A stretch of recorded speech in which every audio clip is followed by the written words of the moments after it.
말씀은 창세기 47장 13절에서 26절 말씀입니다. 창세기 47장 13절에서 26절까지 우리 함께 말씀 봉독하겠습니다. 기근이 더욱 심하여 사방에 먹을 것이 없고 애굽 땅과 가나안 땅이 기근으로 황폐하니 요셉이 곡식을 팔아 애굽 땅과 가나안 땅에 있는 돈을 모두 거두어 들이고 그 돈을 바로의 궁으로 가져가니 애굽 땅과 가나안 땅에 돈이 떨어진지라. 애굽 백성이 다 요셉에게 와서 이르되 돈이 떨어졌사오니 우리에게 먹을 거리를 주소서. 어찌 주 앞에서 죽으리이까? 요셉이 이르되 너희의 가축을 내라. 돈이 떨어졌은즉 내가 너희의 가축과 바꾸어 주리라. 그들이 그들의 가축을 요셉에게 끌어오는지라. 요셉이 그 말과 양떼와 소떼와 나귀를 받고 그들에게 먹을 것을 주되 곧 그 모든 가축과 바꾸어서 그 해 동안에 먹을 것을 그들에게 주니라. 그 해가 다 가고 새해가 되매 무리가 요셉에게 와서 그에게 말하되 우리가 주께 숨기지 아니하나이다. 우리의 돈이 다하였고 우리의 가축대가 주께로 돌아갔사오니 주께 낼 것이 아무것도 남지 아니하고 우리의 몸과 토지뿐이라. 우리가 어찌 우리의 토지와 함께 주의 목전에 죽으리이까? 우리 몸과 우리 토지에 먹을 것을 주고 사소서. 우리가 토지와 함께 바로의 종이 되리니 우리에게 종자를 주시면 우리가 살고 죽지 아니하며 토지도 황폐하게 되지 아니하리이다. 그러므로 요셉이 애굽의 모든 토지를 다 사서 바로에게 바치니 애굽의 모든 사람들이 기근에 시달려 각기 토지를 팔았음이라. 땅이 바로의 소유가 되니라. 요셉이 애굽 땅 이 끝에서 저 끝까지의 백성을 성읍들에 옮겼으나 제사장들의 토지는 사지 아니하였으니 제사장들은 바로에게서 녹을 받음이라. 바로가 주는 녹을 먹음으로 그들이 토지를 팔지 않음이었더라. 요셉이 백성에게 이르되 오늘 내가 바로를 위하여 너희 몸과 너희 토지를 샀노라. 여기 종자가 있으니 너희는 그 땅에 보리라. 추수의 5분의 1을 바로에게 상납하고 5분의 4는 너희가 가져서 토지의 종자로도 삼고 너희의 양식으로도 삼고 너희 가족과 어린 아이의 양식으로도 삼으라. 그들이 이르되 주께서 우리를 살리셨사오니 우리가 주께 은혜를 입고 바로의 종이 되겠나이다. 요셉이 애굽 토지법을 세우매 그 5분의 1이 바로에게 상납되나 제사장의 토지는 바로의 소유가 되지 아니하여 오늘날까지 이르니라. 아멘. 놀랍게도 창세기 47장 13절 26절에 요셉이 토지법을 세우는 것을 보여줍니다. 마치 예수님께서 율법에서 우리를 자유케 하셔서 믿음의 법을 세워주시는 것처럼 요셉이 법을 세우고 그 법이 놀랍게도 이 모세가 모세오경을 기록할 때 그때는 출애굽이잖아요. 출애굽의 때까지 요셉이 세운 법이 변치 않았다는 놀라운 일을 말씀하고 있습니다. 예수님께서 이제 새롭게 의의 법, 믿음의 법을 세우신 후 그 법이 영원한 것처럼 그렇게 요셉을 통해 새로운 법을 세우시는 모습을 우리가 보게 됩니다.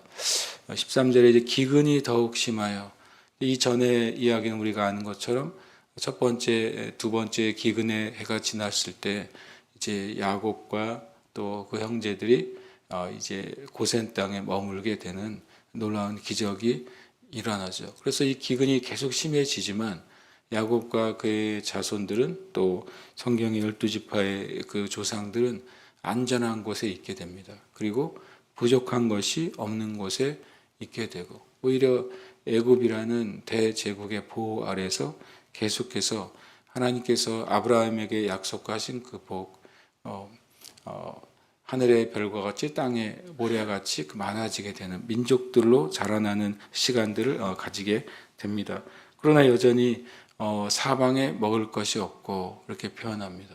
계속 기근이 이제 5년이 남았기 때문에 그렇죠. 그리고 애굽 땅과 가나안 땅이 기근으로 황폐했다.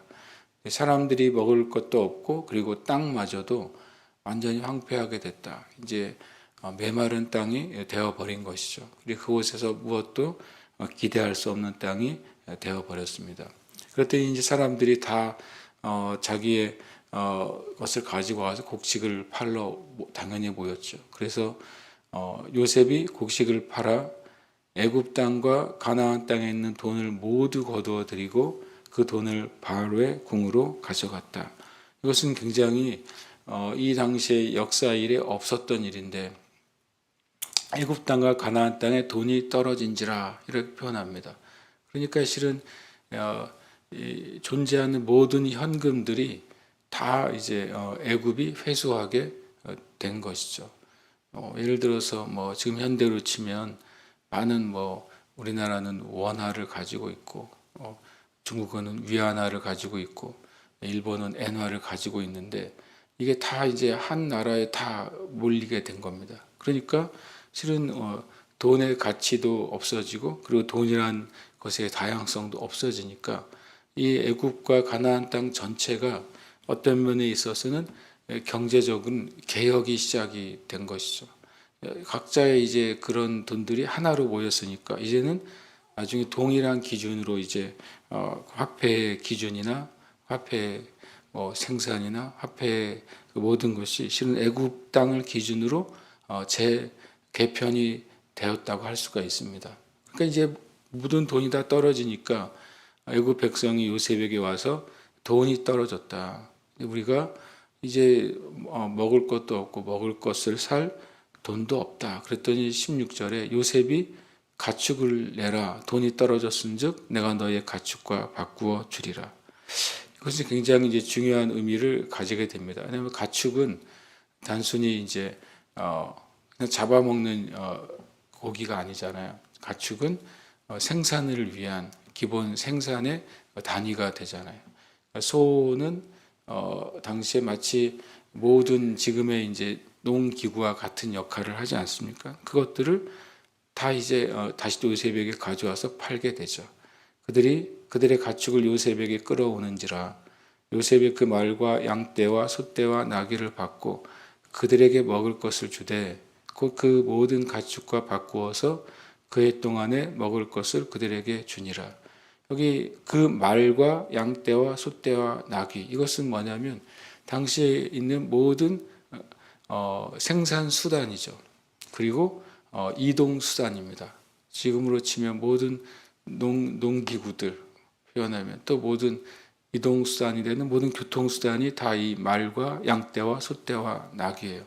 만약에 요셉에게 그런 수많은 곡식이 없었다면 사람들이 음식이 다 떨어져서 먹고 나서 견디다 못해 어떻게 하겠어요? 자신들의 말과 양떼와 소떼와 나귀를 다 잡아먹지 않겠습니까? 그럼 무슨 일이 일어날까요? 혹 나중에 비가 오더라도 이제 농사를 지을 수 있는 어떤 자원이 없는 것입니다. 오히려 이 모든 가축과 소떼, 나귀가 국가의 소유가 됨으로써 요셉이 이것들을 잡아먹을 일은 없잖아요. 왜냐하면 양식이 풍성하니까. 두 가지 효과를 가지게 되죠. 처음에는 이 모든 것에 돈이 이 요셉과 애굽 중심으로 다시 경제 구조가 재편이 되고 더 나아가서 농경의 생산과 그 모든 것까지도 실은 어떻게 보면 국유화 돼버린 것이죠. 지금의 개념으로는 또 이거를 경제적으로 뭐 부정적으로 볼 수 있고 긍정적으로도 볼 수 있지만 당시의 개념으로는 요셉이 이것을 이 생산수단과 교통수단을 음식으로 바꿔주지 않았다면 나중에 다시 농사와 어떤 무역이 불가능했을 것입니다. 그러나 놀랍게도 요셉이 이것을 다 사서 이것을 버린 게 아니라 어떻게 합니까? 국가가 실은 길러내는 거죠. 이것은 굉장히 중요한 고대 사회, 특히 이 애굽과 요셉 시대의 중요한 일이 된 것이죠. 국가적으로 이것을 다 길러낸 것입니다. 그리고 이것을 길러내는 전문가들은 누굽니까? 바로 요셉의 형들인 야곱의 아들들이 전문가들이잖아요. 왜냐하면 이 바로가 너희들 그 전문가들을 불러다가 이 나라의 양떼와 소떼를 기르게 하라 이렇게 명령했잖아요. 그 일에 아마 이 야곱의 형들이 큰 몫을 했을 가능성이 큰 것이죠.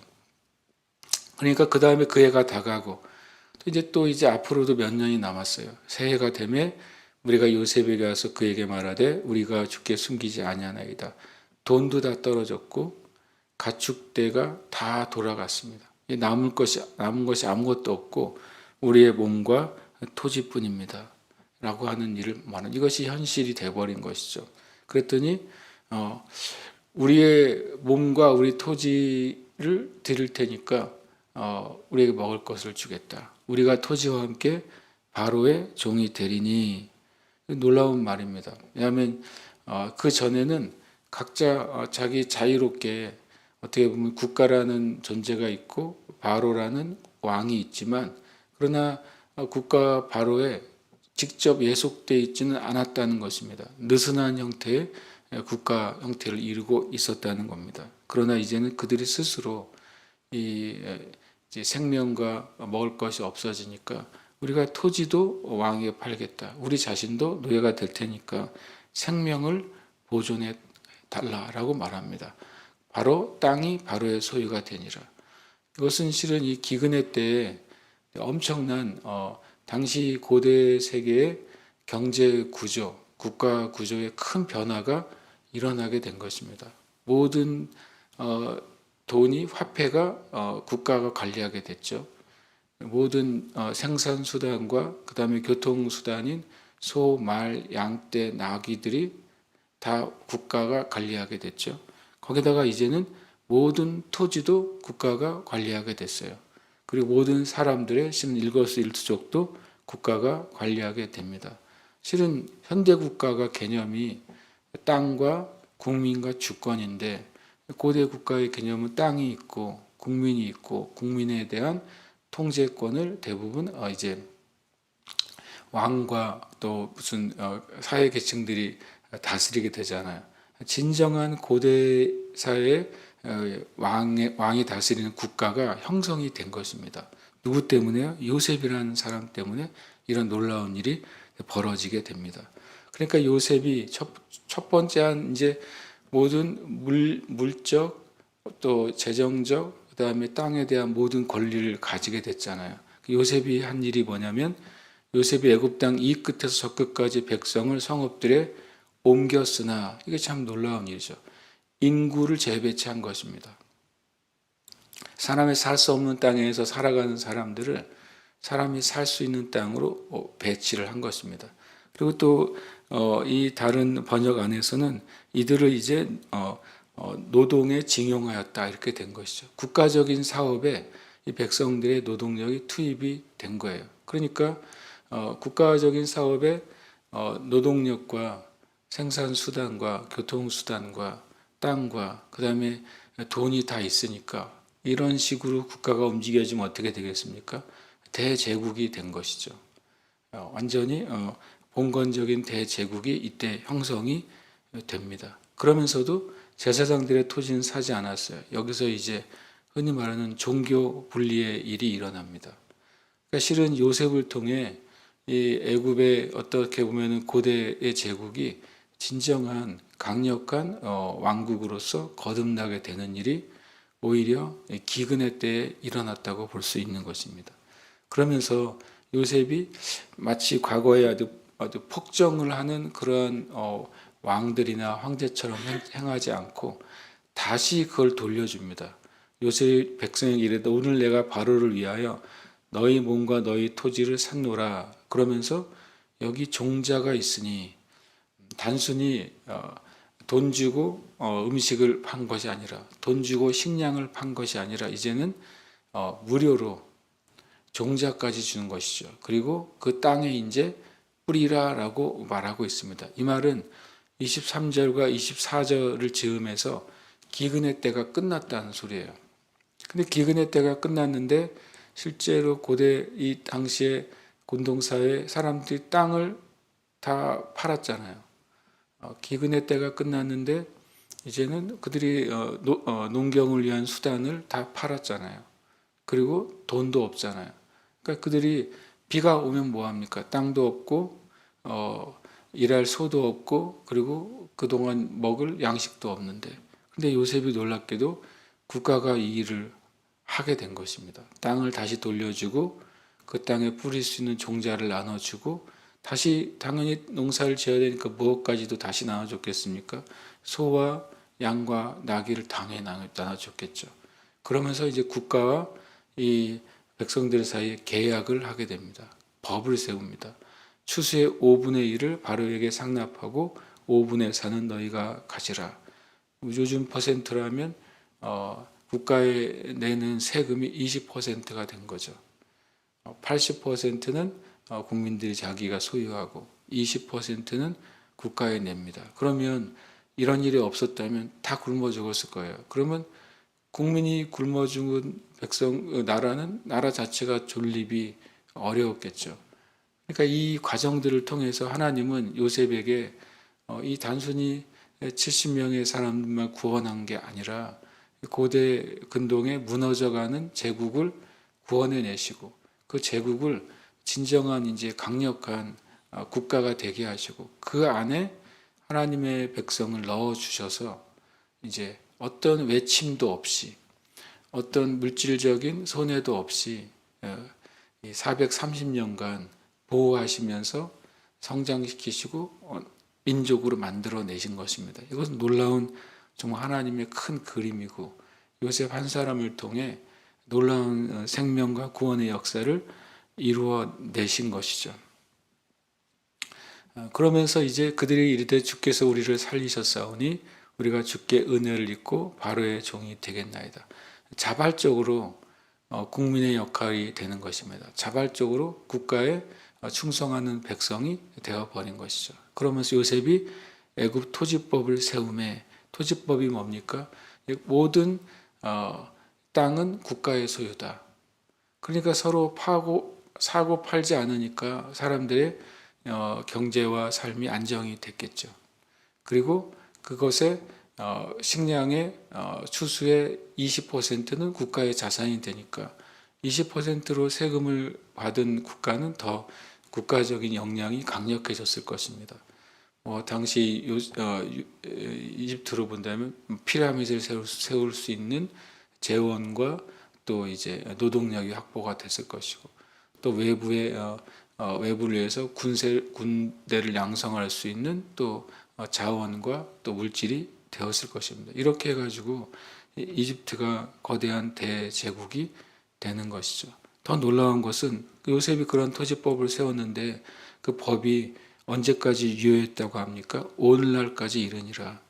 요셉이 애굽 토지법을 세운 때를 계산하면 BC 1860년입니다. BC 1860년에 요셉이 법을 세웠는데 이 모세가 오늘까지 이르니라 했을 때 모세의 출애굽 시기는 1446년이에요. 거꾸로 계산하면 약 420년 420년 이상 이 법이 그대로 유지가 된 것입니다. 현대 사회에서도 어떤 법령을 하나 세운 다음에 그게 100년 동안 안 바뀌는 법이 세상에 어디 있습니까? 1년만 지나도 법을 고치잖아요. 정부가 바뀌면 법을 고치잖아요. 그런데 요셉이 세운 법이 얼마나 잘 세워지고 그 당시 고대 사회 또 애굽에 합당한 법이었으면 400년 이상 법이 유지가 됐다는 것입니다. 이것은 대단히 놀라운 일인 것이죠. 바로 요셉 한 사람을 통해 이 하나님의 구원을 이루시고 그 안에 구원의 역사 가운데 하나님의 백성들을 세워 가시는 놀라운 일을 우리가 봅니다. 그래서 우리가 주님 이 땅에도 이런 요셉과 같은 정말 영적으로 그리고 하나님이 주신 지혜를 가진 그런 지도자들이 일어나게 주시옵소서. 또 교회의 다음 세대들 가운데 그런 요셉과 같은 지도자들이 일어나게 주시옵소서. 우리가 합심해서 기도하기를 원하는 것이죠. 그리고 교회 가운데에도 올라온 하나님의 부가 권위가 이동되는 새로운 시기가 일어나게 주시옵소서. 함께 이 시간 기도 제목 읽고 기도하겠습니다. 문명이 바뀌고 시대가 바뀌는 대전환의 때에 교회와 성도들에게 하나님의 나라를 위한 세상의 부와 권위가 이동되게 하소서. 합심해서 기도하겠습니다.